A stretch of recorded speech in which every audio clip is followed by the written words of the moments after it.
Uniresistência. Coletivos em pauta. Olá pessoal, sejam bem-vindos a mais um programa Uniresistência, da sua web rádio São Judas Tadeu.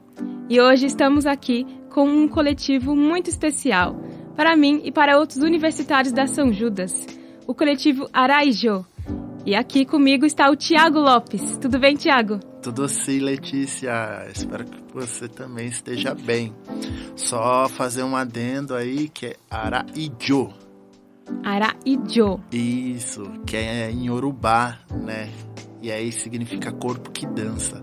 E aí como a acentuação ela é tonal, né? E é uma língua tonal, Yorubá, eles ficam...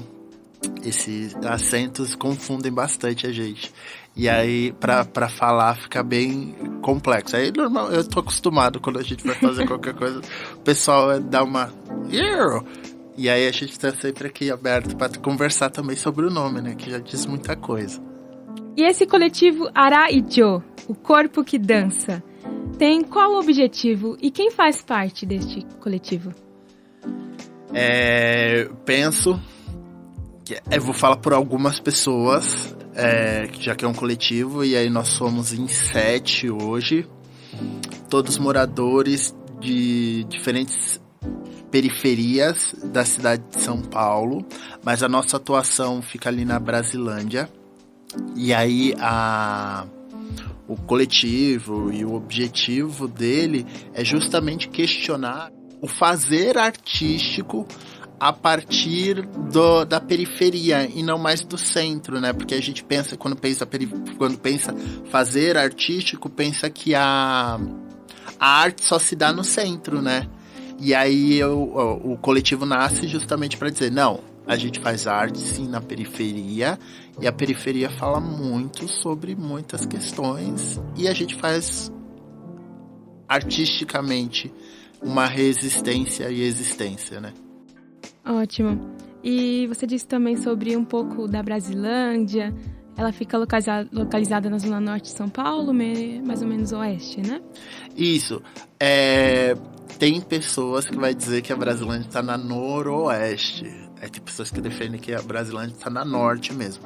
Mas ela fica na região norte, noroeste, próximo do Cachoeirinha, Freguesia do Ó. Acho que são referências aí para chegar na Brasilândia.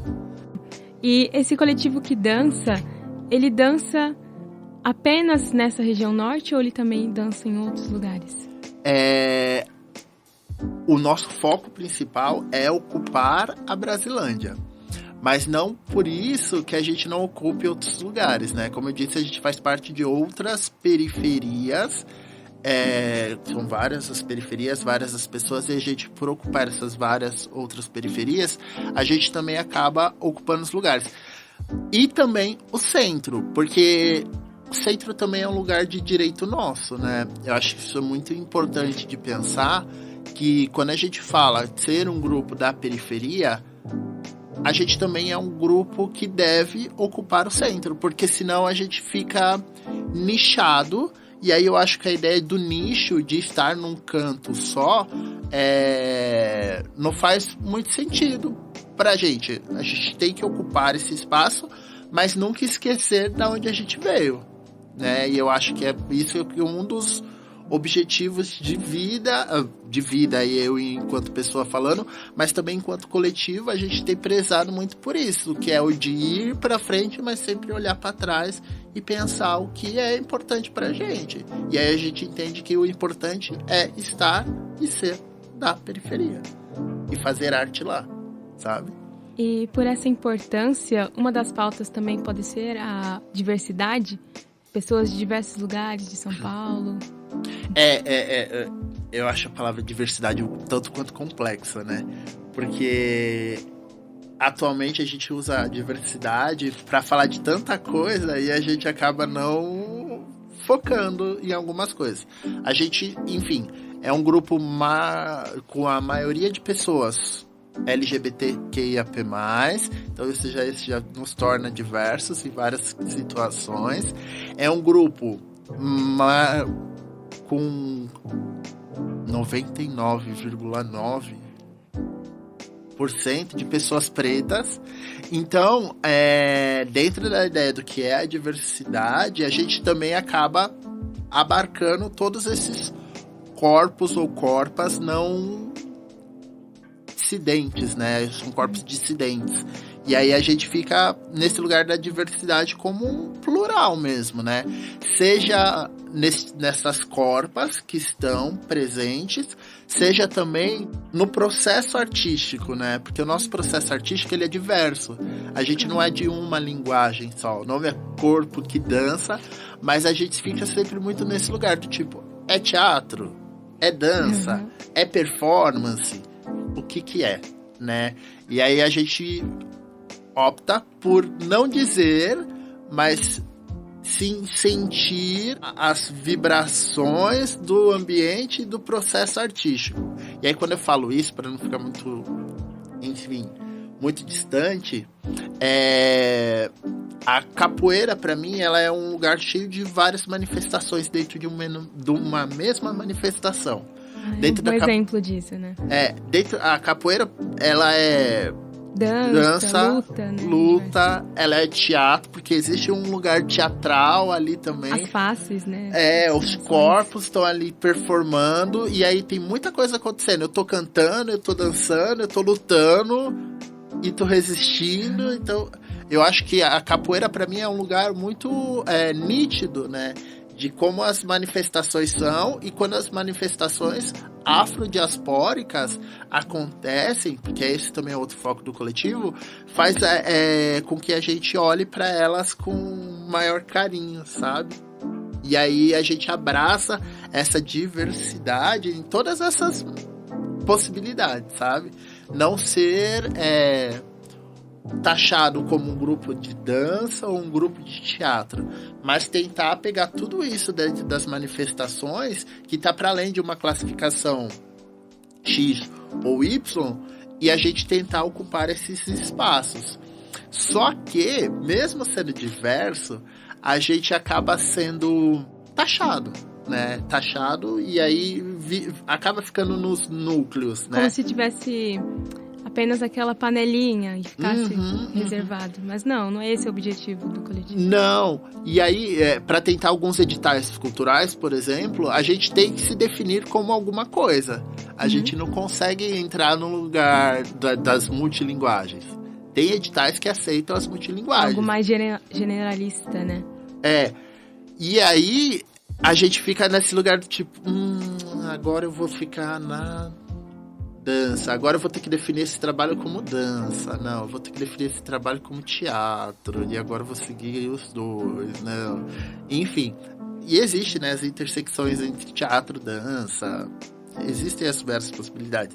Então a gente acaba pegando todas elas e dizendo assim, vamos aí com calma, tranquilidade, que dá bom, porque senão a diversidade acaba sendo tolhida, né? E aí a gente preza por deixar esses corpas vivas a todo momento, né? Existindo e resistindo. E eu, Letícia Silva, já vi uma peça ou um espetáculo, né? De dança, de teatro e outras coisas do coletivo, e eu realmente amei, porque é algo inusitado. Vocês conseguem trazer um pouco de diversas coisas, um pouco das pautas sobre racismo, pautas sobre intolerância religiosa e dentre outros que são tão importantes, né, na nossa sociedade. Que bom. Bom escutar isso, né? Porque são desses feedbacks, dessas respostas que fazem sentido pra gente enquanto coletivo.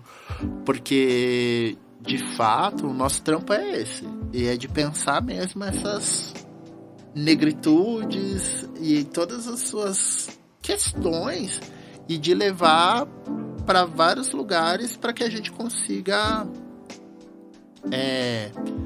construir, né, discussões. Eu gosto muito de construir discussões, construir troca de ideia.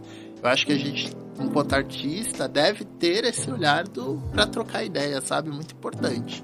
Porque senão a gente fica a gente na gente mesmo, e aí eu acho isso muito egocêntrico. E aí eu fico pensando o quão as artes pretas não podem cair nesse lugar de ser egocêntrico.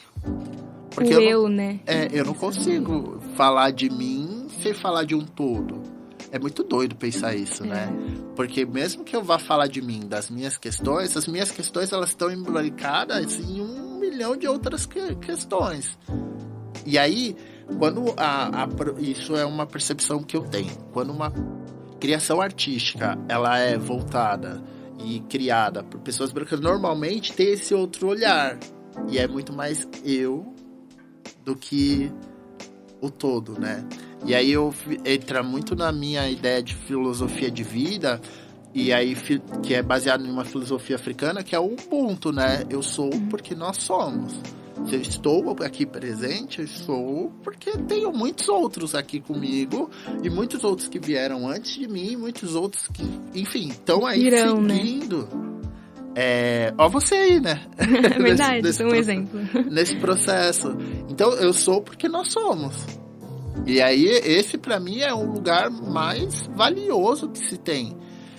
De pensar do coletivo e de pensar o fazer artístico do coletivo enquanto resistência, sabe? De resistir para que a gente consiga ser outros e estar com outros e trazer tudo isso que é dessa pessoa, mas também outros corpos parecidos com os meus passam pelas essas mesmas questões. Porque é muito difícil pensar, vamos falar do sociedade, Brasil, se a cada 23 minutos um jovem preto morre, como é que eu vou falar de mim? Sendo que eu sou vítima de todo um sistema. Não dá pra dizer que eu tô à mercê do eu sozinho nesse mundão. Não, eu tô com tanta coisa que eu tenho que pensar porque eu preciso sobreviver. E aí eu preciso resistir a isso. Pode ser que quando a gente terminar aqui o papo, uma pessoa já não esteja mais com a gente. E aí eu fico pensando, caramba, eu não gosto de usar a palavra privilégio, porque eu não sou uma pessoa privilegiada. Eu não abdico de certas coisas, mas eu tenho alguns acessos. Porque acho que aí quando a gente fala em privilégio, a ideia de ter privilégio não faz do meu corpo e o seu corpo ter privilégio. A gente não é privilegiado em nada. A gente tem acesso a algumas coisas. E a gente luta pra conseguir esses acessos também. É isso. E a gente, se não luta, sei lá. Como que você vai conseguir, né? Em todo momento a gente tem que estar ali nessa luta constante pra chegar ao mínimo, às vezes. E é nem querer, eu não quero muito, eu quero o mínimo só. E aí quando eu penso em coletivo e quando eu penso em fazer artístico, a gente a todo momento tem que ficar ali lutando pelo básico.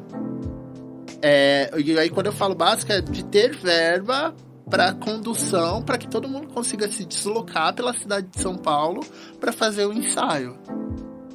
É de ter uma verba decente para ser artista, para eu trabalhar criando. Porque normalmente, e aí eu já vi muitos grupos da periferia se acabando, porque não tem esse, sabe? Esse mínimo. Por exemplo, do edital, né, que você tinha dito que participou, né? Como você tem que apresentar o seu projeto para ter essa verba. O exemplo vai, né? Sim, o vai é o básico. E acho que, enfim, se não conhecem, busca saber o vai. Isso, busquem. Porque ele é super importante para artistas iniciantes.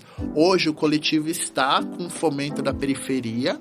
Então a gente tem aí esse acesso. Então a gente está terminando o nosso fomento. Aliás, já vou fazer propaganda que logo a gente terá 3 espetáculos aí. A gente está para estrear em outubro, então tá perto. E aí nesse processo a gente teve que escrever um projeto, tem que apresentar projeto, ser aprovado. Tem todo um processo para que a gente consiga esse mínimo. E aí eu fico pensando, cara, eu vou contar um caso recente, né? Entrou um menino recentemente no coletivo, que a gente teve uma saída e aí a gente teve uma substituição. E aí ele recebeu o primeiro salário, que a gente não chama de salário, chama de ajuda de custo. E aí, quando ele viu o valor, ele falou, poxa, tá certo isso aqui? É isso aqui que eu recebo mesmo? E eu falei, é isso mesmo, sabe? E não é muito. Porque aí eu fiquei pensando, caramba, mano, a gente tá tão acostumado a receber R$50 um Guaraná e um hot dog como pagamento, que quando a gente tem um mínimo pra pesquisar, sabe? Porque basicamente é isso que a gente tá fazendo. A gente tá fazendo um trabalho de pesquisa. Sim. E aí pesquisa em dança, em teatro e todas essas manifestações artísticas voltadas pra diáspora. E quando a gente recebe pra isso, e essa pessoa recebe e fala, nossa, gente, nunca tinha recebido tanto pra fazer um trabalho artístico. Eu fico tipo, caramba, mano, olha quanto que a gente ainda tem que evoluir, sabe? Porque isso deveria ser o mínimo. E eu não acho que eu recebo milhões. Não, gente, eu não tô recebendo milhões. Não estou mamando na teta do governo, galera. Sinto lhe informar, mas porque a gente não tem isso. Sim. E a gente tem o mínimo. E eu fico tipo, caramba. E isso é válido para nós também, né? Até estudantes. Porque às vezes a gente se conforma, se acostuma com pouco, sendo que a gente pode receber mais pelo esforço que a gente possui, né? Poxa, é o básico, né? Minha mãe sempre fala, vai estudar, meu filho, vai estudar. A gente estuda pra supostamente receber bem e trabalhar menos. E você tinha, voltando um pouquinho, você tinha falado a respeito dos processos, isso de pegar os pensamentos, né? Como que vocês abordam isso? Como vocês processam até criar, né, essa manifestação artística? Pergunta difícil, hein? Difícil porque essa é a grande questão e a grande pesquisa. Como fazer, né? A pesquisa da vida nossa, enquanto artista, está sendo justamente essa. A gente entende as nossas questões, a gente entende que a sociedade não abarca, não abraça algumas questões das negritudes. E aí, como é que a gente pega isso, sente no nosso corpo e transforma isso em arte a todo momento, sabe? Sem que... E acho que aí tem outro desafio, né? Sem que essa arte pareça com arte branca. E aí, aquela pergunta, mas arte tem cor? Isso é uma pergunta. Isso. Arte tem cor? Qual é a diferença? Qual é a diferença? Se existe, não existe... Eu penso que a maneira de pensar essas manifestações fazem, sim, com que essa estrutura se dê de maneira diferente. Então, vou dizer que não... É que nem aquela história. Não existe pessoas pretas, pessoas brancas, somos todos humanos. Pera lá. Não, né? A gente entende que há diferença. Tudo bem, a raça é a humana.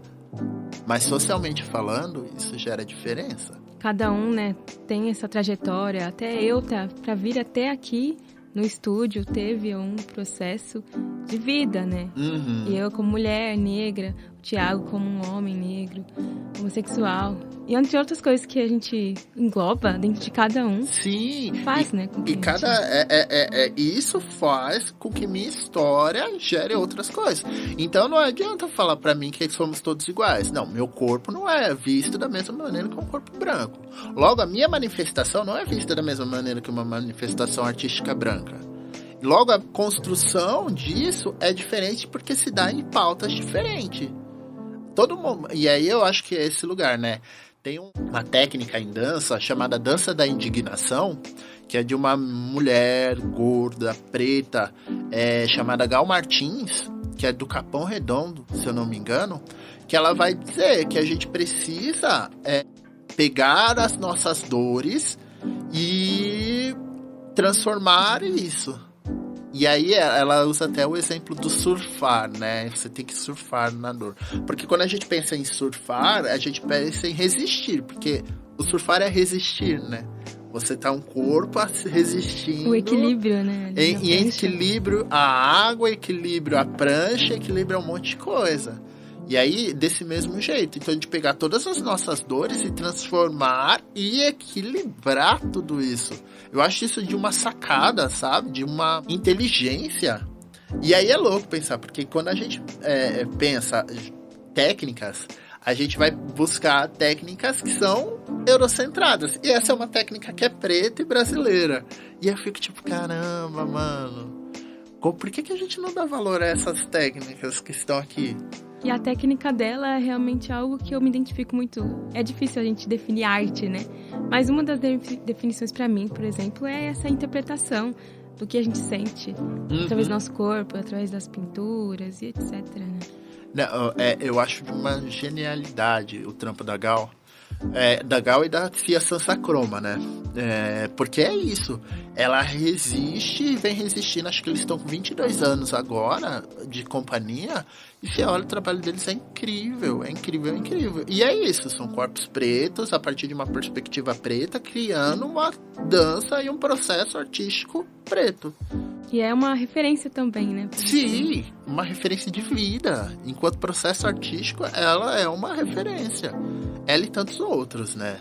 Então, basicamente, resumindo, a dificuldade maior é como a gente vai passar essa arte para outra pessoa não apenas entender, porque às vezes a gente tem essa dificuldade, como eu vou passar meu texto, minha arte para outra pessoa? E se ela não entender? A gente fica muito nisso, né? Mas esse não pode ser o nosso pensamento, eu acredito, porque senão a gente não sai do papel, a gente não sai e não vai pra prática, né? Na verdade, o que eu penso é... A gente tem que entender tudo? A gente tem que entender tudo. Eu acho que nem sempre a gente precisa entender. Às vezes a gente só precisa sentir. E aí eu penso que nessa construção que se dá a partir... eu entendo que tem 1 milhão de coisas que me cercam. Então tá, como é que eu vou conseguir passar para pessoas que são próximas, semelhantes a mim, e que elas vão se sentir bem assistindo isso, mas que ao mesmo tempo eu vou cutucar outras pessoas que não são semelhantes a mim. Que ela vai sair, espero que ela se sinta provocada de alguma maneira, sabe? Eu gosto desse lugar do provocar alguma sensação. E a partir dessa provocação, que acho que já diz nome, né? Provocar a ação, já me traz esse lugar do tipo, oi, tô incomodado. Se você tá incomodado, por que você tá se incomodando? O que te incomodou pensar, aqui nisso, né? aqui? Pera, você tá me vendo em cena e isso tá te incomodando? Pera. Se te incomodou, a gente chegou de alguma maneira, né? E aí eu acho que é nesse lugar. Claro, sempre tomando grande cuidado. E acho que essa é uma outra expertise que a gente tem tentado, que é descobrir mesmo como fazer isso sem se machucar tanto. Como enfrentar, né, esses desafios. Sim, porque tá, tudo bem, vou falar das minhas dores. Mas é fácil falar das dores? Não é fácil. E aí eu tenho que relembrar das minhas dores para que eu chegue a outros lugares. E eu fico tipo, tudo bem, vou eu me cutucar. E aí todo momento esse trabalho de cutuca, abre ferida, fecha ferida, abre ferida, fecha ferida. E eu acho que o nosso trabalho atualmente tem se dado nesse lugar mesmo do vamos abrir feridas, ok, mas vamos cuidar delas, porque não adianta só abrir. Porque se você abrir, como é que você vai pro mundo? Com ferida aberta, machucado, todo ferido? Não vai adiantar nada. Então, vamos pra cena curado. A ideia é essa, é cutucar, se curar e vamos, vida que segue. Para que a gente consiga prosseguir pesquisando, porque senão a gente vai adoecer. E aí eu acho que esse também é uma outra questão a se pensar, que é, então tudo bem, as artes negras necessariamente falam de dores? Não necessariamente, né? Eu posso falar sobre tudo. Tanto que um dos trabalhos que a gente está fazendo agora, a gente vai falar de amor. E aí eu fico pensando, como é que é falar de amor? Ou spoiler, hein, gente? É um spoiler. Na verdade, a gente tem um combinado que é para falar desse espetáculo, a gente não fala de amor, a gente não usa a palavra amor. E aí o nome do espetáculo é A Cor. Então toda vez que agora eu for usar o amor, eu vou trocar por cor, tá? Tá Que bom. aí eu já vou dando esse spoiler pra que as pessoas, enfim, também já adentrem nessa brincadeira que tá sendo coletivo. Então, quando a gente vai falar da cor, é muito doido. Como é que é esse lugar da afetividade pra gente? Como é que é esse lugar de pensar as cores que a gente tem pra lidar? E é muito doido, eu tô falando aqui que esse lugar das cores, que, enfim, é a brincadeira do amor, mas isso já gera uma outra interpretação pra quem tá escutando. Eu não sei como é que tá sendo aí de escutar, mas de falar assim, do tipo, ó, a gente vai falar da cor, mas eu tô falando de amor. Ó como isso é forte. Falar de cor e de amor. E os pensamentos também que já tá gerando na cabeça das pessoas que estão escutando isso. E aí, é isso. Então, peraí, quando eu falo da cor, eu falo do amor, e amor é cor. Então, essas reuniões também são de cuidado, né? Vocês vão pesquisando, principalmente na Brasilândia, né? Aquilo que vocês têm. Uhum. E colocam isso nas suas manifestações, mas sempre repensando no cuidado. Então, a pessoa trazendo aquela dor para poder cuidar e transformar essa manifestação em arte. Basicamente é isso, Lê, que a gente acaba fazendo. Nesse lugar de vamos pesquisar a cor, por exemplo. E aí, só para dizer como a gente chegou também na cor, né? Pra não dizer que, ETs. Do nada, maluco. Bum, o Malu chegou. Que o pessoal acha que artista é assim, né? Bum, o Malu chega e a gente cria. Aquela arte, né, do pensamento, fica com a mãozinha no queixo. E vai que vai. Mas não é assim. Na verdade, é um processo. É muito longo, pelo contrário. Né? A gente teve que voltar em Kemet. E aí, pra quem não sabe, Kemet seria Egito, né? A gente conhece Egito hoje por conta do processo de colonização daquele lugar. E aí o que a história faz é apagar a história para contar a versão dela. E aí Kemet significa terra preta. Então a gente vai em Kemet e olha para em Kemet, se perguntava qual era a cor do seu abraço. E aí a gente traz essa ideia de a cor. Então a gente vai pensar nas nossas cores. Nas cores no geral. Mas é muito importante dizer que pensar as cores, pensar amor é muito difícil. Difícil pra caramba. Apesar de ser um tema que todo mundo fala, é muito doido. Realmente. E outra, que amor, do que eu tô falando? O que é o amor, né? Também. De que amor que a gente tá falando? Como é que se dá o amor? Gente, é muita coisa. Mas tá sendo uma pesquisa gostosa. E porque... Aí, outro spoiler. Cheio de spoiler eu tô hoje, viu? Vocês estão com sorte, pessoal. Porque é uma trilogia que a gente tá criando. E aí, o primeiro espetáculo, a gente fala das nossas dores. Que foi o que você assistiu, que é o Filhos da Rua. Uhum. Ele fala mesmo das dores. Ali a gente fala das dores, das intolerâncias, de tudo aquilo que, enfim, machuca estes corpos. O segundo espetáculo nosso é o Descarrego, que eu me curo dessas dores e feridas abertas. E aí, no terceiro espetáculo, a gente entendeu dor, cura, eu começo a reverberar em a cor as coisas, sabe? E aí a gente vai criando essa cama. Essa tem sido a nossa pesquisa nesse projeto que a gente foi aprovado aí no Fomento da Periferia. O que está sendo um tanto quanto difícil, mas um tanto quanto gostoso. Que bom. É bom fazer o que gosta, né? É bom fazer aquilo que te dê aquele propósito, né? Eu acho muitíssimo importante. Lê, eu tava aqui pensando, eu vou fazer um exercício. Como a gente tá para pessoas que nos ouvem, vou fazer um exercício de me autodescrever, porque fica mais fácil para as pessoas também me entenderem. Sim, acho muito legal isso também. Porque se uma pessoa com baixa visão, ou até mesmo quem está escutando, não sei. Como a gente fala de construção de imaginário, e aí isso é uma das pautas que eu também bato, não sei como as pessoas estão me enxergando.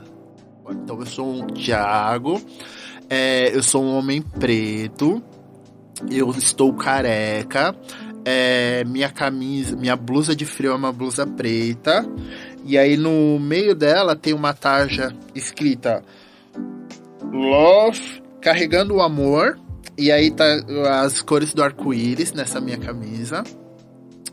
Eu estou com barba, meu nariz não é muito largo, mas também não é fino, meus lábios são grossos, meu cabelo é preto, Hoje não estou de unha pintada, mas normalmente minhas unhas estão pintadas. E aí eu tenho uma tatuagem de uma linha na mão.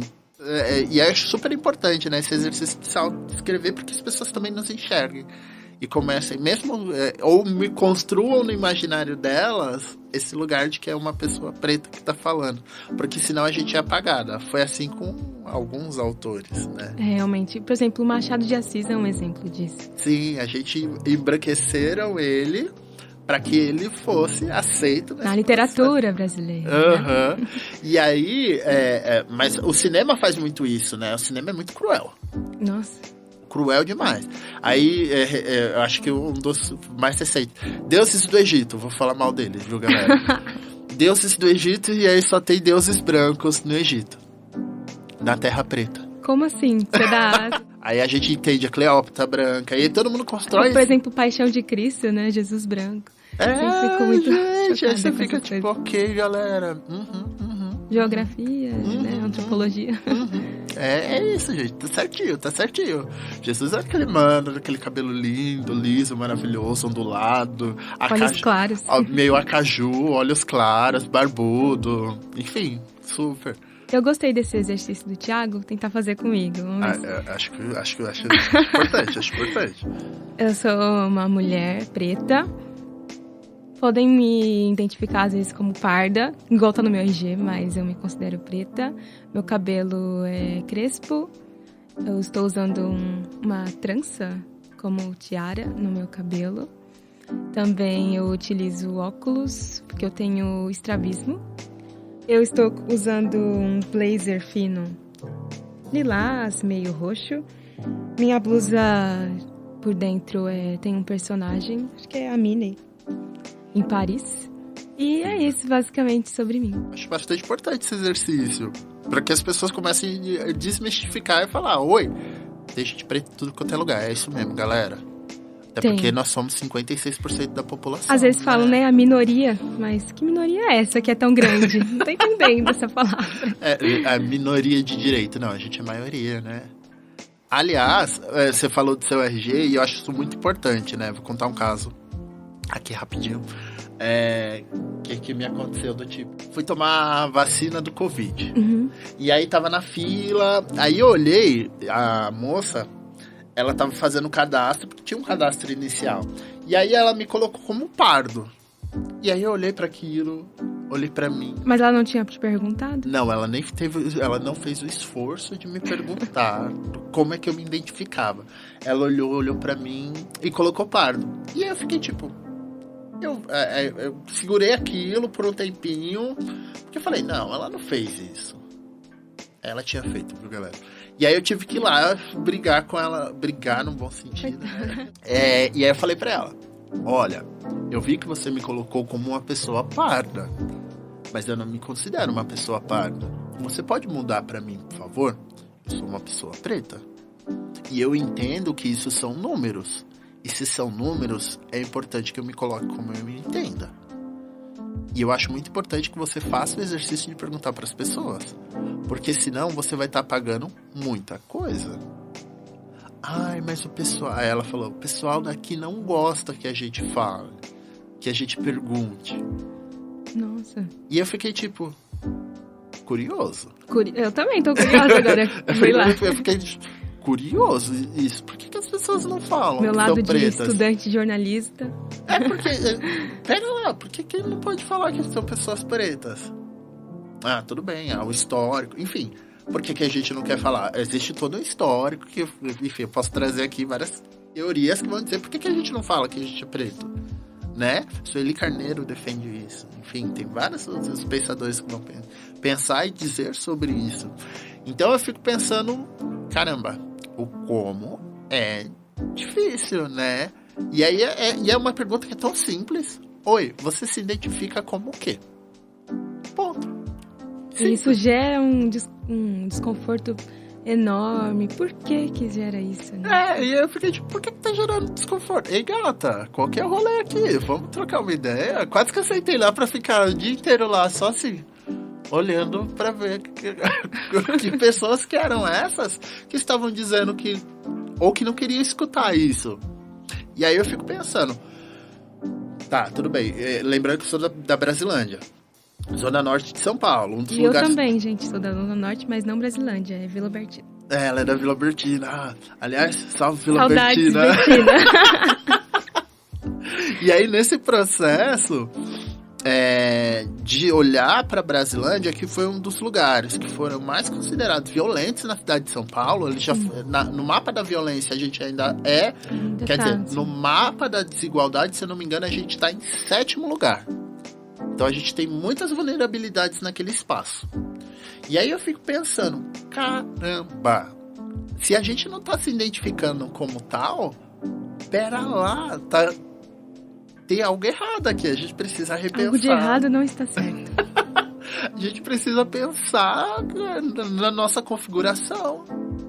Se eu não estou conseguindo dizer para o mundo que eu sou uma pessoa preta, algo de errado não está certo nesse rolê. Vamos repensar.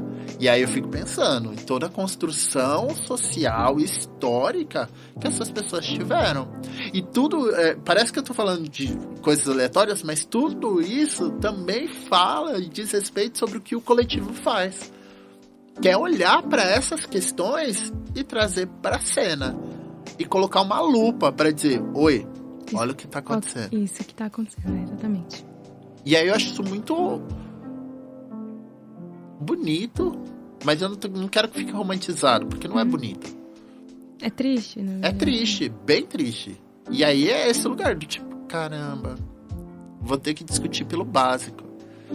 E às vezes o básico é uma pergunta. E eu queria ser perguntado. Eu queria que a moça perguntasse pra mim, você se identifica como o quê? Preto. Quando eu fui fazer meu RG recente, me perguntaram também, olha, aqui tá pardo, mas você se identifica como o quê? Eu me identifico como preto. Você pode mudar, por favor? Pronto. E aí não é... É doido, né? Doido. Mas enfim, é toda a construção social. Me lembrou um pouco daquela filosofia também, daquele mínimo do efeito borboleta. Uhum. O que a gente faz pra gente, também na vida do outro, pode mudar uma trajetória inteira. Como isso, né? Uma palavra. Uhum. E aí eu fico pensando, tudo bem, se você vai olhar o dicionário hoje, preto ainda significa coisas extremamente negativas. Pode jogar no Google aí, galera, preto, você vai ver o que vai seguir. Pode jogar negro, também vai seguir várias coisas, e normalmente são coisas negativas. E aí como é que eu construo um imaginário a partir de palavras negativas? Eu não construo. Tá. Ei, pera lá, vou falar que sou preto, mas vão olhar pra mim e vão dizer que sou assim? Sou agressivo e tal. Tá relacionado a falta de luz, a escuridão, ao feio. Isso eu acho que as palavras brasileiras, o português, o nosso português ainda não dá conta de muitas questões que a gente tem, só do falar, né? Seja hoje com o básico que é da linguagem neutra, que a gente ainda não abarca esses outros corpos, seja no português, que Lélia Gonzalez vai falar, dessas linguagens que a gente tem dentro das negritudes e que a gente entende os nossos falares, os nossos dizeres, e que a gente ainda não valoriza. E o português que a gente entende tem que ser esse português que é mais próximo de Portugal. E aí você fica tipo, ai, gente, e o nós fumo, tá tudo bem, sabe? Tem que ter um equilíbrio, eu acredito. Porque, por exemplo, tem linguagens que são formais, é claro, advogado, por exemplo, é um exemplo claro disso. Mas também tem aquilo que você fala no cotidiano, que também tem que ser embarcado para pessoas que estão nos ouvindo agora. Se eu chegasse e falar, voz me ser, né? Não entendeu. Mas até mesmo, eu fico pensando que até mesmo esses espaços, como que são mais formais, tipo academia, tô dizendo faculdade. Isso. A gente ocupar esses espaços falando isso. Desse jeito, porque a gente entra na academia, a gente tem que entrar numa ideia de linguagem formal, porque eu tenho que falar igual a alguém. E aí, quem são esses alguém? Que eu não conheço. Quem são esses alguém? E aí ele tá muito mais próximo do que é a branquitude, do que é esse lugar da formalidade. E aí, por que eu não posso fazer um trabalho dentro da academia falando nós vai? Se isso foi o que eu aprendi toda a vida, por que eu não posso levar isso pra cena eu levo. Por que eu não levo isso pra cena? Por que eu não levo isso para os outros documentos? Livro, quando eu vou escrever, aquele que fala, nossa, não, gente, eu não tenho livro escrito. Mas eu penso, se um dia eu for escrever, eu vou escrever assim. Na verdade, meu último TCC, eu fiz o meu último TCC foi de processos fotográficos, e eu coloquei todo ele em linguagem informal. Eu falei, eu não vou escrever para só pessoas acadêmicas leiam. Eu quero que esse TCC seja para todos. Todas e todes. E aí eu falo, vou escrever na primeira pessoa e da melhor maneira e mais próximo daquilo que eu falo. Lidem com isso, sociedade. Ponto. Isso quanto escolha, sabe? Enquanto é uma escolha política, é uma escolha estética, é uma escolha, enfim, de vários sentidos. Então eu acho muito importante esse lugar dessas escolhas que a gente vai fazendo e levando para a vida. E só para antes da gente finalizar, a última coisa importante é isso da política, né? O quanto que você é um ser político. A gente às vezes entende a política só apenas aquilo do governo e etc. Mas você buscar pelos seus direitos também é um ato político. Então, acredito que as pessoas poderiam pesquisar mais e entender um pouco mais do que você pode realizar para buscar os seus direitos. Eu gosto muito que você trouxe a ideia do corpo político, sem usar essa palavra corpo político, mas e aí eu tô tomando emprestado o que a Lina da Quebrada fala, né? Ah, sim. Ela usa esse lugar do corpo político, que ela é um corpo travesti que luta. E aí eu acho isso muito importante, né? Do quanto esse corpo... eu não sei se eu não lembro agora, se na minha descrição eu falei que eu era uma pessoa bicha. E eu acho isso muito importante, porque politicamente isso também me define. Então eu sou uma pessoa preta, bicha, de 30 anos que tá aqui vivendo, sabe? Então isso é politicamente, que está existindo. Isso é muito importante. Aí é que tá, a palavra que gera outras reflexões. Isso. Que é diferente de falar de uma pessoa homossexual, falar de uma pessoa bicha. Quando a gente assume... Gay, né? Quando a gente assume algumas palavras, isso é político. Me dizer bicha é porque tem um outro processo aqui que eu já entendi e eu luto por esses outros processos. Aí eu fico pensando que tudo isso que é o Thiago tá dentro desse coletivo que são vários parecidos comigo. E graças às deusas o coletivo é composto mais por mulheres do que por homens. Então eu fico pensando como é importante para essas mulheres, o quão é importante para esses corpos como os meus estar num lugar que a gente consiga trabalhar.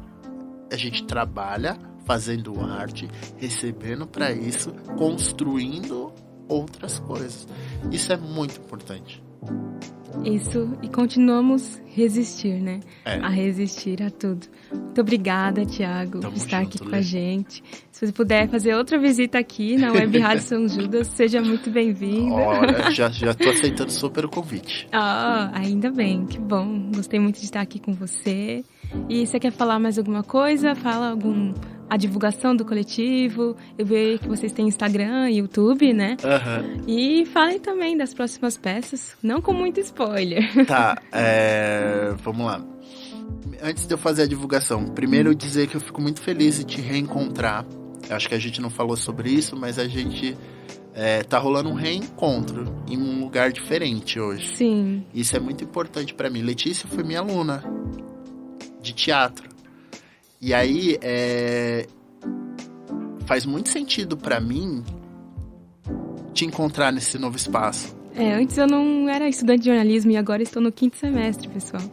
E aí, te olhar e ver todo o caminho que você percorre, para mim, é chegar no momento que quando eu resolvi fazer teatro, no primeiro momento eu falei, eu quero ser o que o mínimo foi do professor, que meu primeiro professor de teatro foi para mim e para outras pessoas. E aí eu vejo você na minha frente, me entrevistando, eu falo, fez sentido. Tem feito sentido para mim, sabe? Tudo isso. Porque sendo o mínimo que aquele professor para mim foi para outras pessoas. E acho isso tão importante, que lindo. tão maravilhoso. Até emociona, gente. que é de verdade. Eu quero te agradecer, dizer, porra, valeu. Valeu muito pelo convite, valeu muito pelo papo, valeu muito por esse reencontro, que é tão importante. E eu acho que é isso, né? Sempre ir pra frente e olhar pra trás e dizer... Valeu a pena. Valeu a pena. Acho que tem até uma simbologia, que é o Sankofa, não sei se vocês conhecem, é uma escrita Akan, que hoje se daria em Gana, em África, que o Sankofa, ele é um pássaro, que o corpo dele tá pra frente, mas a cabeça tá pra trás, ele tá depositando uma semente. E aí eu acho isso muito importante. Então, a simbologia desse pássaro é isso. Vá pra frente, mas volte sempre que necessário. E eu acho isso muito importante. E isso me faz motivar. Isso me faz estar onde estou e pensar, é isso, tá valendo a pena. Tô fazendo alguma coisa nesse mundão. Pra alguém eu tô fazendo a diferença. E era o que eu queria... E foi meu primeiro objetivo. E aí eu acho que isso também reverbera no coletivo enquanto outros objetivos. Além disso, a gente tá nas redes sociais e a gente tem Instagram e também YouTube. Acho que se você colocar Coletivo Araijo, ARAIJO, você nos encontra super fácil. E aí você vê lá nossas... Enfim, temos alguns vídeos no YouTube, videodanças. Tem a live também, né, da pandemia que foi realizada, Temos algumas lives, porque dentro desse nosso processo do fomento, a gente tem várias lives e essas lives falam sobre o nosso processo de pesquisa. Então vale super a pena olhar com carinho também. E é isso. Em outubro a gente está com as 3 peças aí estreando. Vou dizer o nome das integrantes, outras, né? Porque senão fica eu falando de mim e não trazendo elas. Mas comigo no coletivo estão a Ingrid, a Amanda, a Sheila, o Gux, o El, o Leandro e eu. E aí a gente. Então nós somos aí o coletivo Araijo. Enfim, cola na Brasilândia, que a gente tá por lá. E a gente vai, vamos que vamos. Aliás, já vou deixar outro spoiler. Dia 18 de maio, a gente vai ter um sarau. Ai, sarau. Pra quem curte sarau, lá na Brasa, 18 de maio, cola. Qual local especificamente? Fica no Cieja, que é na Rua Gitaúna, número 30. Fica próximo da igreja de Zim. Mas aí isso eu posso depois mandar um flyerzinho divulgando. Isso. Porque, enfim, mas cola lá, microfone aberto pra gente trocar ideia, falar sobre tudo. Enfim, tamo aí. É isso aí, gente. Muito obrigada, Thiago, novamente. Não apenas pela presença aqui, mas a presença na minha vida por completo. E é isso, pessoal. Foi mais um Uniresistência para vocês da Universidade São Judas. Espero que tenham gostado muito. Eu e o Thiago estamos aqui de portas abertas para qualquer dúvidas, perguntas e etc. Sigam também a gente aqui da Web Rádio São Judas, lá no Instagram, no YouTube e nas outras redes sociais. Até mais! Tchau, tchau! Uniresistência. Coletivos em pauta.